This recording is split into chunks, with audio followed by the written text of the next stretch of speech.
So I was having a conversation the other day with a gentleman I know, and he was saying that we are to judge people, and in my brain I'm going, no, we're supposed to discern and make proper decisions about people based on our experiences, but we're not to judge them. So, and I don't know if this is semantics or if this is truly something that really needs to be discussed. And so I didn't have a rebuke for that, because even though I have read the entire New Testament, I'm almost done with the Old Testament. I've read the whole New Testament, and I don't have recall like some people do. Like, I can't just bring up specific verses or whatever. But it was on my mind, and it was bothering me that I didn't have anything that I could specifically quote from Scripture to support my case, right?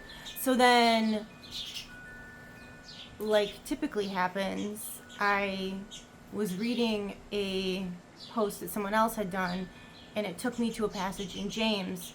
And then, of course, I don't just read the one passage that I see. I keep going. And when I did that, I saw James 4:11. It says, "Brothers and sisters, do not slander one another. Anyone who speaks against a brother or sister or judges them speaks against the law and judges it. When you judge the law, you are not keeping it, but sitting in judgment on it. There is only one lawgiver and judge, the one who is able to save and destroy. But you, who are you to judge your neighbor?" So now, yes, that's really good. That's a good case for what I was talking about. But I've decided I'm going to do more of a deep dive and go through the entire New Testament and see all of the verses that I can find against, for and against judgment versus discernment versus how that looks. And honestly, I do believe that the ultimate judge is God, and that we aren't to judge people, and that we are to be gracious and loving as Jesus was. But we also have to be careful. And that's where it comes into discernment and not judgment. We're not judging people. We're not casting that judgment on people. We are discerning their character based on how they act.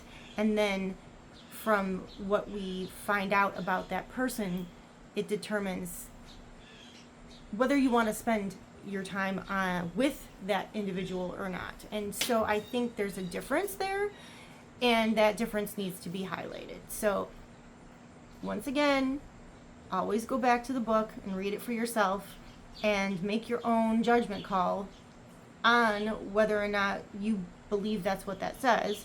But to me, based on what I read and the fruit of the Spirit, I think that that is not our place, and that is not our job. Our job is to rebuke sin but love people. So it's good to see you, and I'll talk to you later.